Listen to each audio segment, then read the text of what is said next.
Hey everybody, welcome back to my channel. In today's video, let's make some Hassa curry.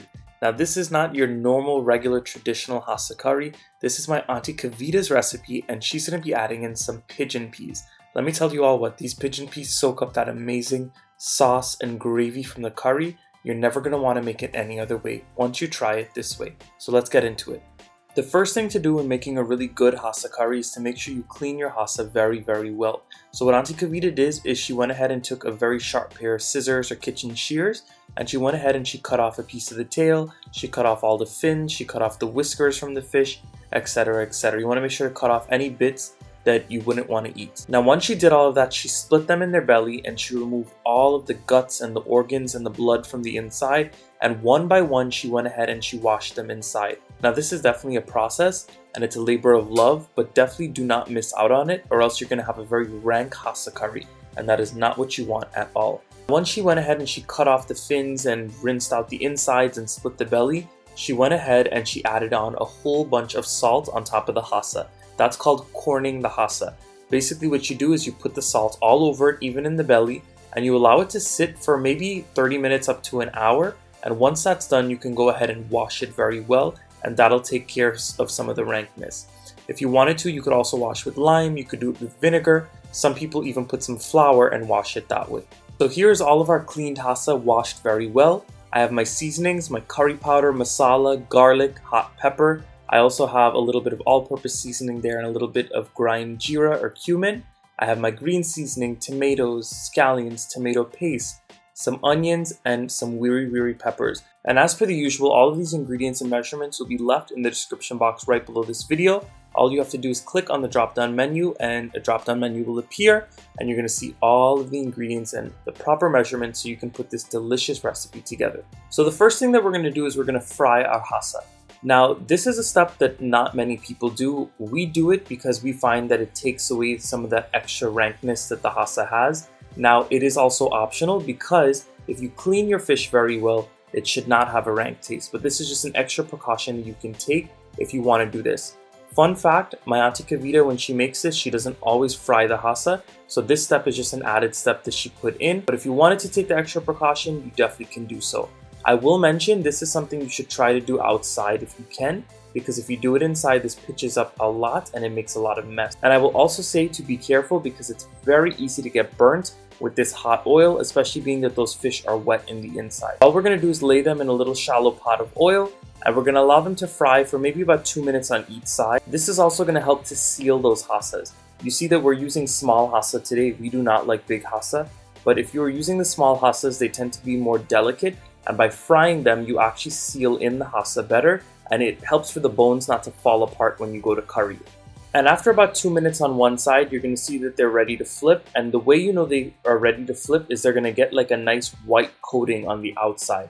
Or basically those scales, they're going to change color. So flip them over, let them cook for 2 more minutes. And then we're going to go ahead and we're going to start to make the curry. So like I had mentioned here, we have our spices. We have our curry powder, our masala, some ground garlic, ground hot pepper, a little bit of all-purpose seasoning, and a little bit of roasted ground geera, very little bit. And on top of this, we're going to be adding in some water so we can make a nice paste to put this curry together. So all we did was we drained out that Hassa oil that was sitting in the pot and we added in some fresh oil. There will be some brown bits at the bottom, but that is totally fine. Just keep on rolling with it. And at this point, once the oil is nice and hot, you're going to go in with that curry paste that we just made. And look at that. You know when I make a good curry, you want to see that sizzle in that hot oil always. If it doesn't sizzle like that, I don't think you're making it right. So all we're going to do now is we're going to keep on stirring this around. We're going to cook this for about 5 to 6 minutes until everything is nice and cooked down and those spices cook. And at this point, Auntie's going straight in with the onions, the scallions, the tomato paste, the hot pepper, as well as the tomatoes. And remember everyone, everybody cooks their curry differently, especially when they make things like fish curry or Hassa curry. So, you know, just be respectful in the comments. This is the way we make it. If you want to try it out, definitely go for it. I will say Aunty Kavita makes some of the best Hassa curry that there ever was. Now at this point, I have some green seasoning, some fresh homemade green seasoning with some culantro, some broadleaf thyme, lots of garlic, some scallions, a little bit of hot pepper as well. You can use whatever you want in your green seasoning, but we're just adding in a little bit.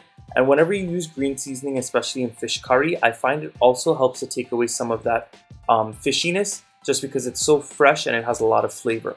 So this curry mixture is just cooking away, and it's basically done at this point because, as you all can see, the oil has started to release from it and it's starting to float up to the top, which is exactly what you want. Now, we're not drying this down so much because the curry mixture has cooked for a little while. This has actually been cooking for about 6 to 8 minutes at this point. So once you give it that good cooking, the onions soften, the tomatoes melt away a little bit, we can start to go in with those Hassas that we had fried earlier. Again, the frying process is very much optional, because if you're using a big Hassa, there will be no reason that you need to go ahead and seal it in. As I said, it helps with sealing in the bones and not letting everything fall apart, but it also helps with some of that rankness. So now at this point, once you add in all of those Hassas, this is your time to really turn it up.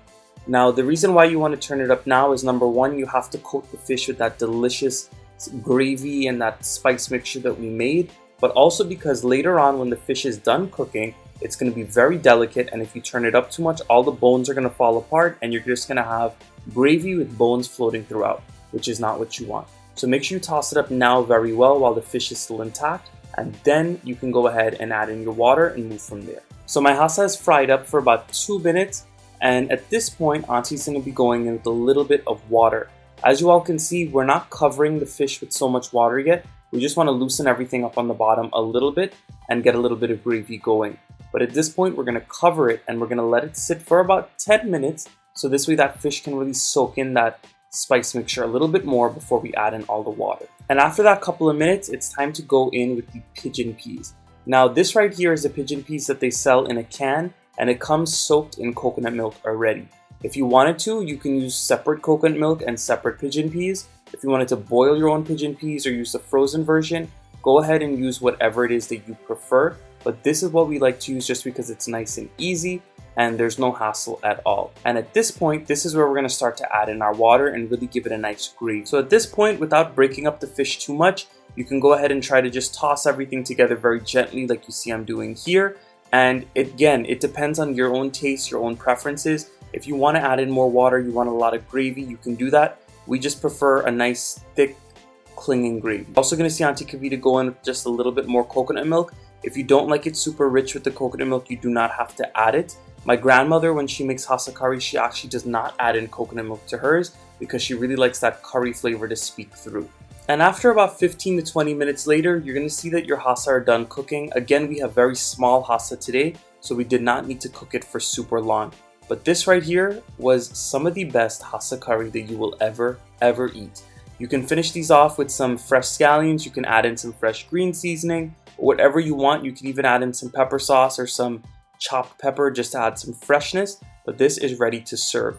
And today we're going to serve it next to a mound of some steamed jasmine rice, and this right here is just going to soak up that coconut milk, all of the gravy, those delicious pigeon peas that have soaked through with all of that delicious flavor and those spices. And let me tell you what, the Hassa was so soft, it was flavorful, and if you follow all of these steps, you're going to get the best Hassa curry. So thanks Aunty Kavita for sharing her recipe with us today. I hope you all enjoyed. Give this video a nice big thumbs up. Subscribe to my channel if you're not subscribed yet, and drop those comments down below and let me know what you all would like to see next. Bye everyone!